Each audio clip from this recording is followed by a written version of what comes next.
oh no, this transient advantage stuff doesn't apply to us. Our industry's been the same for 150 years and it'll continue the same way.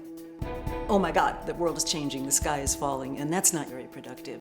So what I'm really trying to get people to move toward is a shift in their mindset. There's a lot that you can do to succeed and even thrive. So, Rita, what ideas would you like to share with us today? Thank you very much, Julia.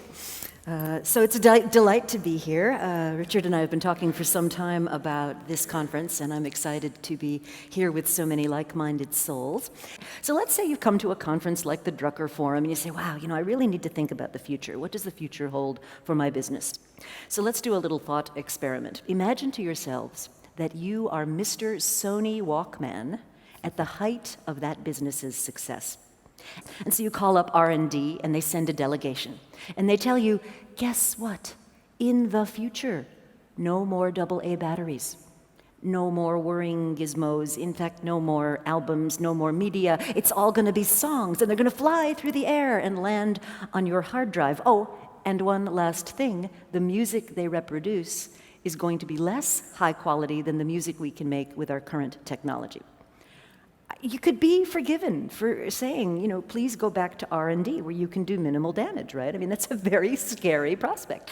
So we've got to have some way of freeing resources from being trapped in the existing businesses and getting it to where they need to fund the future. So what I'd like to add as a layer of thinking is some observations from the world of strategy. And I would say for my entire career in strategy, and I've been at Columbia Business School in New York for quite a long time now, but for my entire career in strategy, there was this one beautiful thing we were all supposed to be creating. And this was a sustainable, competitive advantage, It's a beautiful thing, right?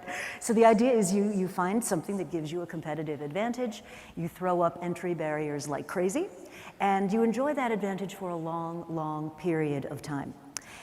And that's great if you can find one. But here's the dilemma. In more and more parts of our economy, I'm finding that model doesn't really work. And in fact, in many cases, it leads companies to making exactly the wrong choices, to making the wrong decisions about what they need to be doing. Kodak, sadly, literally blowing up its former factories because it can't afford to pay the real estate taxes on them. Now, the reason I think this story is so important is because it didn't have to be that way. What happened at Kodak was what a friend of mine calls nostalgia as business strategy. It was so good, we just couldn't bear to look at anything else. Well, so if that's the world more and more of us are going to be living in, where advantages emerge, they have an opportunity to be exploited for a while, but then they go into erosion. What's the new playbook for strategy?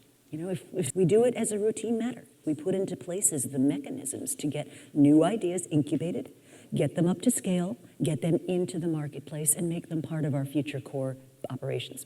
That's what it's going to take, proficiency. So what I want audiences to take away when I talk is the idea that even in a world of transient competitive advantages, that's not a recipe for disaster. There are many things you can do that will help you survive and navigate these waters and even thrive doing it.